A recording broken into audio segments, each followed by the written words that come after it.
Production support for the weekly special is provided by IU School of Public Health Bloomington, addressing public health needs by preventing disease, promoting health, and improving quality of life across the state and around the world through research, teaching, and community engagement. The Al Cobain Recognition Endowment Fund, established by friends and family of Al Cobain to support jazz initiatives on WTIU and WFIU. And WTIU members, thank you. School is almost out and summer is just around the corner. Celebrate the sunshine by exploring communities across the state. Soak up the sweet smells of spring at the Willowfield Lavender Farm. Play ball with the West Terre Haute Little League, a true field of dreams in the community. Join Jessica Nunemaker as she journeys to one of Little Indiana's smallest destinations, Converse, Indiana. And welcome songwriter and storyteller Cari Ray as she performs in the studio. Jump into the spring spirit with great destinations to explore across Indiana. It's all coming up right now on the weekly special.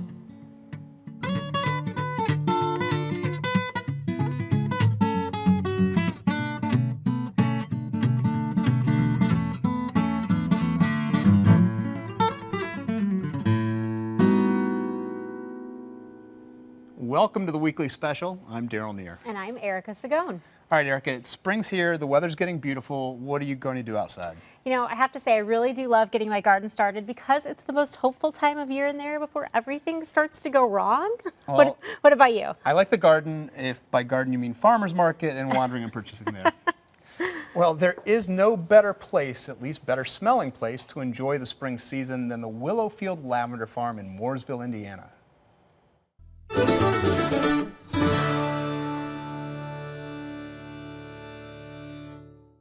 Behind me, 15 years ago, was a cornfield. Knowing that I was getting ready to retire from the Indianapolis Fire Department, I wanted to grow something here and have a small business instead of going to work for someone else. My wife, Libby, at 5 o'clock in the morning woke me up one day and said, "How about lavender?" And I said, "Cool, that'd be great." So we became the first lavender farm in the state. We put 100 plants in the ground and we were off and running. There are hundreds of varieties of lavender that grow all over the world. We've gotten it down to 4. We have 2 hybrid lavenders. The strongest smelling is probably Grosso. It can get 7 foot wide on the West Coast. Here it gets about half of that because of our winters. Then the other one is Provence. It's the cooking lavender. At one time we had 35 different varieties of lavender here, and these have been the proven ones that have come down. Lavender needs at least 6 hours of hot sun every day. It needs well-drained soil, rocky, limey. It likes it on the alkaline side, and do not overwater it. I'm telling you, after 12 years, I still don't feel like an expert. The plants always tell me something different. They are the experts, and they are always teaching me. There's something new every year, and that's what keeps us stimulated. The weeding, all that is done by hand. There are no sprays, there are no herbicides or pesticides. Besides, there are so many neat little bugs that are around here that if you spray, you never get to enjoy those things. Lavender has just kind of become a culture, and so we have a little retail shop in our barn where we sell these products, lotions and soaps and candles and sachets. 15 years ago, I was probably crawling down some hallway with a top floor of a building on fire. I thought that that was a pretty stimulating, exciting lifestyle as it was, but to go from that to a gentleman farmer as growing lavender, no, I had no idea I would be doing this. We just have this lifestyle that is just constantly stimulated and creative, so it's all good.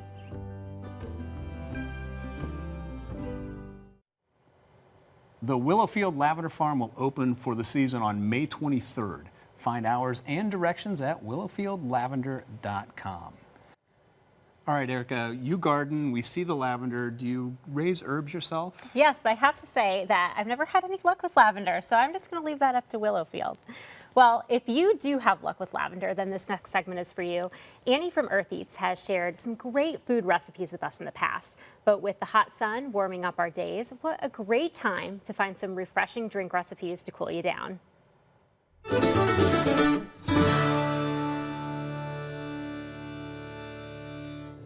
Hi guys, we're at Farm Bloomington in downtown Bloomington, Indiana.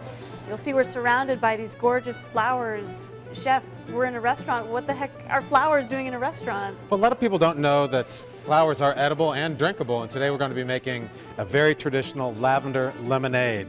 It's a really fun recipe. The lavender is just now coming on. It'll really be blooming middle of June and July. And go out there and pick the flowers. I've brought some in from home, and this is just starting to bloom here. But if you don't have lavender plants, you can also buy dried lavender, but you need to make sure it's culinary lavender, because a lot of lavender that you would buy to put in little sachets to put in your underwear drawer or sock drawer, that's been artificially perfumed, so there are chemicals on it. So you want to make sure that whatever lavender you use, it's culinary lavender. But let's go real quick. I've got some boiling water here. We're making a simple syrup, which is basically equal parts of sugar and water. Today we're using 2 cups of water, cup and a half of sugar, and to make up that other part of the sweetener, I'm adding some local honey, and we're going to add some lemon peel, which gives you a different flavor than the lemon juice. Lemon juice has that real acidic flavor, and the peel is more of the perfumey flavor. Now you want to make sure you get organic lemons and that you wash them well before you peel it. Okay, so I'm going to peel that. And then we're going to add our lavender. And with the fresh lavender, you're going to add about a half a cup of leaves and flowers, but with the dried lavender, you'd add about a 1/4 cup. And we can just put a little bit of those stems in there as well. And you're just eyeballing this, you know. Well, it really is about taste. If you like it a little stronger, you can add more. If you like it a little lighter, you can add a little bit less.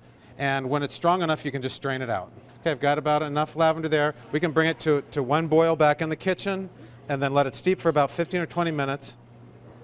But you can already start to get that, that citrus and the lavender aroma. And so we'll let that steep, and then we'll come back and finish the lemonade. So we have the syrup now boiled down. Yeah, what I did was, just to speed things up a little bit, I put it in what we call an ice bath.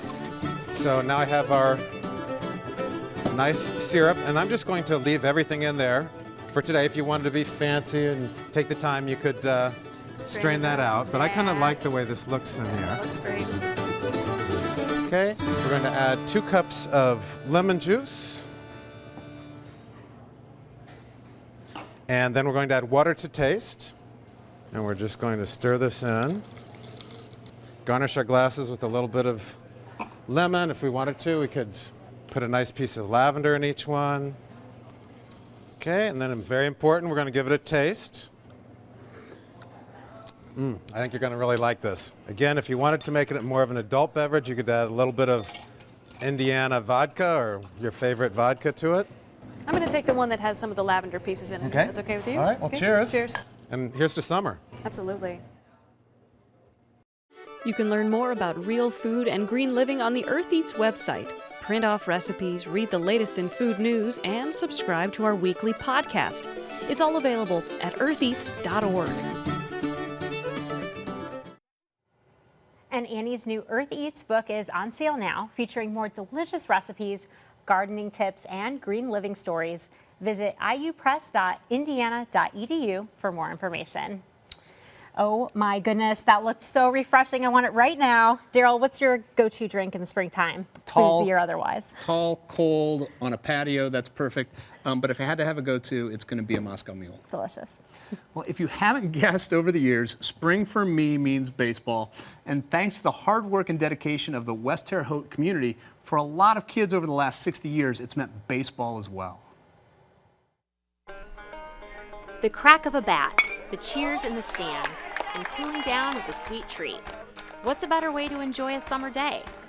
This is what Gil Bedino and a group of gentlemen probably envisioned when they created the West Terre Haute Little League 56 years ago.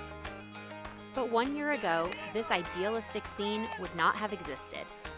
As Terre Haute struggles against unemployment and poverty levels higher than that of the national average, this baseball field and the community's families were being lost to time. I feel like they're getting lost with the parents working and the parents not being there, and the grandparents raising them. They need a place that they can feel safe, and they have a group of individuals that truly care for them and can make them the next big thing. And that's the reason why we're here. If it weren't for Wade Fulford and a group of very passionate volunteers, this community would be deprived of a safe outlet for the local youth. Within our community, we just needed a place where the youth can come and just ride and play around and just play a little baseball and ride around and enjoy the times with their friends. And a huge key to us is being safe. In 2014, Wade and his volunteers received a grant. And with that grant, they bridged connections within the community. There's a group that needed to come together for a common goal and a common purpose. And I just was lucky enough to have a group of friends and a group of families that came together. And boy, did they come together well. So we have these businesses that are supporting us. We have the construction tradespeople that know how to do it and can show them the math. And then we have the students that they know how things get built, but they don't know the science behind it. Why don't we bring those students in that are looking for jobs and want job training, want to meet employers? Why don't we bridge that and bring them together? It's a perfect fit, it really is. Student volunteer Mercedes McCall sure did think so. I think it's important as high schoolers we get out in the community and make a difference in the lives of young children, not just at our school. Wade and his crew made some major improvements to the park. They built a shelter and 12 picnic tables, added sets of bleachers, and constructed a batting cage. For us, it's a sense of service, it's a sense of community, and it's just a sense of fellowship. We're teaching, we're training, and we're just encouraging the proper habits, and that goes for coaches and parents and players alike. It goes for everybody. That's really what our mission is. Family, very family oriented. This renovation to the ballpark not only shifted the culture at the games for the better, but also transformed the families and community around it. The ballpark has built stronger relationship towards the little kids. I know that these little kids, they start off in elementary school playing ball, and they're going to play together all through high school. So it's just the bond that is created just with the use of like a ballpark is just unbelievable. Mom, you gotta watch the ball, You can see it in their faces, and I think it's odd, the personalities, the culture really has changed at the park in the last few years. I think you see a lot more family environment. You know, you see the parents walk with their kids, and then they can stop and they can point out, it's like, you know, I did this, I planted this tree, I helped build this shelter. I mean, those kids growing up, they're gonna see that and they're like, my dad built that, I can do something like that. And with the community's newfound pride in the ballpark, they have taken the lead in the cleanup and maintenance of the grounds. As far as litter and debris and trash, it doesn't really exist anymore. They see the growth within the park and within the ball fields, and they don't want to see anything happen to that. They get very offensive. The parents step in, the students step in, and they take care of it themselves. It's their park, they own it. The impact of this renovation goes far beyond a game of baseball. It will continue to build bridges between families, generations, and the community well into the future. It's all starting to kick in, and we don't see the fights. We don't see any kind of, you know, poor choices being made. These are the things that we work for. Those are the things that we've been working for, and it's actually working for us. We're just trying to get everybody together like it should be. That's the dream. Get in on the action and support this incredible league. Find more information about the upcoming season at westterrehotelittleLeague.com. Such a sweet story. Now, Daryl, I bet with your love of baseball that you have today, you must have played baseball growing up.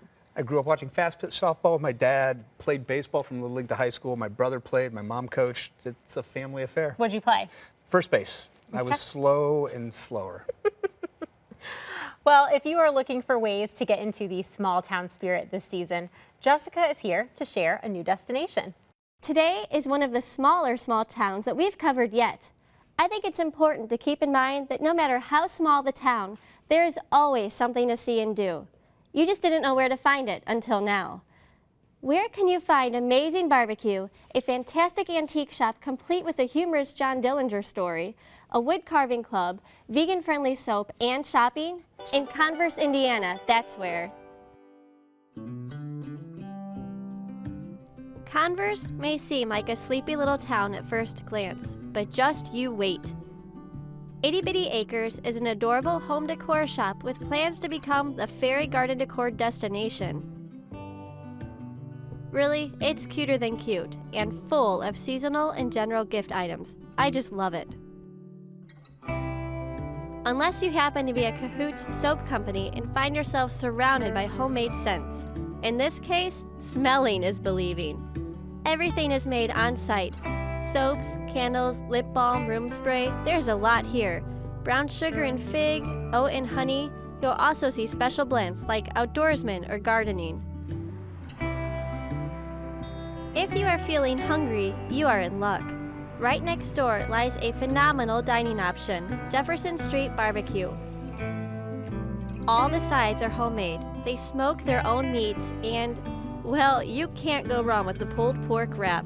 Everything is good, everyone is so nice, and the place itself is tastefully decorated. Hoosiers certainly have a way with barbecue. We also know our history, don't we? Antiques, collectibles, and gifts may seem like your usual home-turned-antique shop, but they've got a story to tell. Once upon a time, this was actually a boarding house. One of the male boarders kindly took the lady of the house shopping whenever he rolled through. During one afternoon errand run, the man and his associate picked her up and, apologizing, stated they had sudden business to attend to and had to cut their time short. Well, you can imagine her surprise when she saw a picture of John Dillinger in the paper for robbing a bank nearby. So go, explore.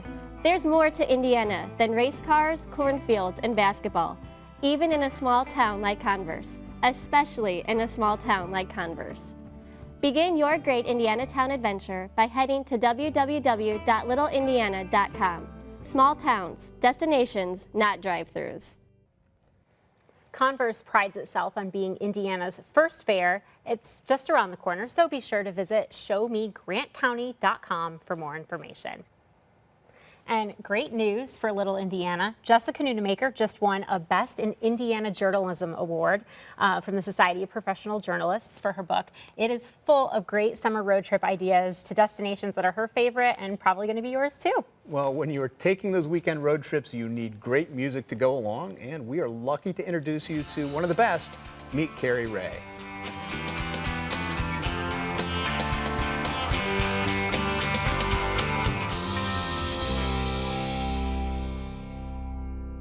I was brought up in a really musical household. You know, our family reunions were basically jam sessions, or they always ended up that way. I'd put Dad's boots on and grab some ukulele that was laying around that had no strings on it and put on a concert. I sang my first solo in church when I was 3. So I grew up with that music, and I found the blues on my own. It just felt like it was about real life, real people and real struggles and real things to celebrate. When I first started, I knew very little about how to make a record. I mean, heck, I could barely play guitar. You know, I was self-taught and strumming and writing songs. And then by the time I made the second record, I had moved to Brown County and made it in that area. It was a little more earthy and began to sound more like me to me. And then a couple years ago, I made my most recent record called Swagger.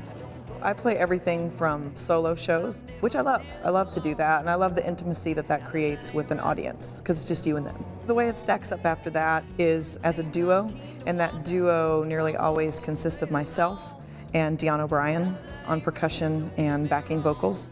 When it comes to inspiration for songwriting, I mean, I think the trite thing to say, but the honest thing to say is it's life. Not everybody writes songs for the same reasons or from the same place. The other end of the spectrum is sort of the troubadour, the singer-songwriter, the storyteller, and I think that's definitely more the tradition that I come from and the place that I write from. And I would say that all the songs, whether directly being autobiographical or not, are at least connected to my life in some way. It's watching someone else's life or someone else's struggle or celebration and trying to dig deep. I try to file off all of the particular edges that are all about me in a way that then I can distill it down to a more universal part of the human condition. One of my goals is to have the listener be able to plop themselves in the song and imagine that it's about them. I write about life, the good, the bad, the proud moments, the embarrassing ones, and I think that bringing that vulnerability just by example and your willingness to be honest about it makes people feel a little better about having their own experience and accepting their self. It's like a calling. I think in life, whatever your calling is, whatever you figure out it is, if you're up to it, in a way you're winning. I don't know that I could feel any level of contentment doing anything else. It feels wrong not to be plugging myself back into that experience and sharing that experience with people. Now we're in the studio working on a brand new one. In a lot of ways, we're making the simplest, most acoustic, most stripped down record I've ever made. It's sort of like a here it is if you like it and here it is if you don't, you know? And now, Cari Ray.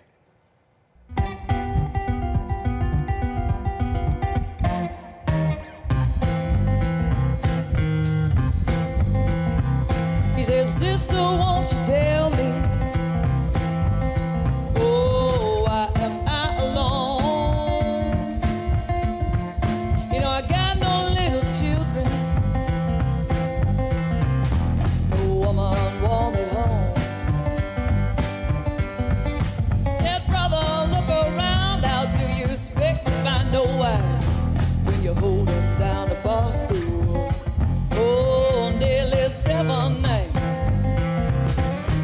Each of us has angels flying all around.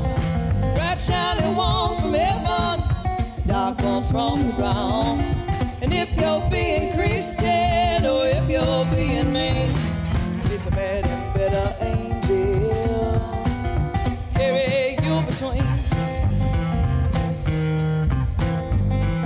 She said, I have often wondered, must fall on the saint and on the sinner. Good Lord, don't soak us all. Said, sister, look around. How do you plan on staying dry when you're digging in your neighbors? Oh, instead of your own eye. Each of us has angels flying all around.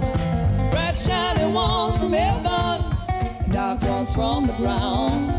And if you're being Christian or if you're being mean, it's a bad and better angels carry you between.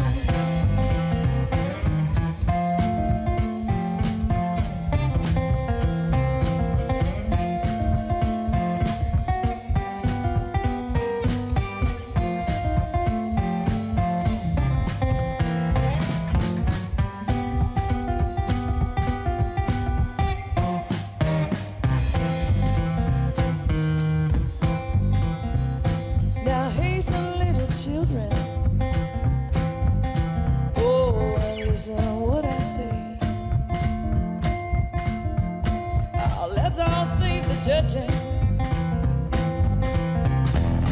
for the judging day. Lest you look around on the deciding of your fate to find that you are standing, oh, on the wrong side of that gate. Each of us has angels flying all around. Bright shining ones from heaven, dark ones from the ground. And if you're being Christian or if you're being mean, it's a bad and better angels. Oh, each of us has angels flying all around. Bright shining ones from heaven, dark ones from the ground. And if you're being Christian or if you're being mean, it's a bad and better angels.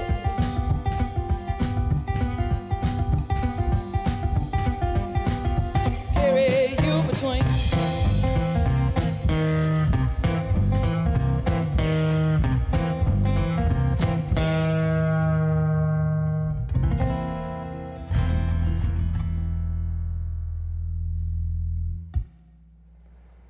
Cari Ray just released her third album entitled Swagger, produced by weekly special favorite Reverend Peyton.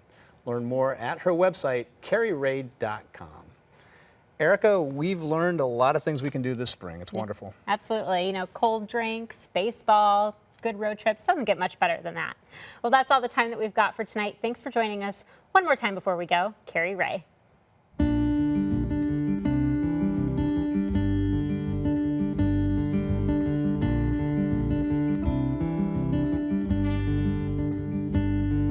Well, I ran across his ring today, shoved away back in a drawer.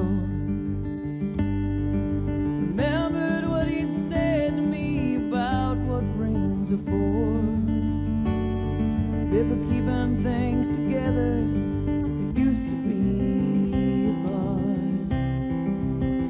Less and more important things like house keys and like hearts.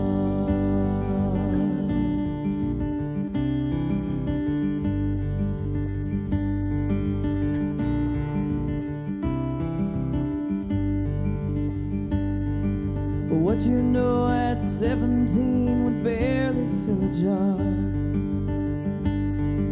It's hard to mean forever when you can't quite.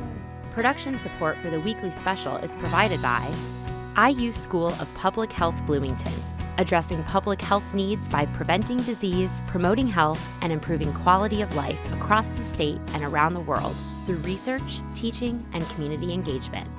The Al Cobain Recognition Endowment Fund, established by friends and family of Al Cobain to support jazz initiatives on WTIU and WFIU. And WTIU members, thank you.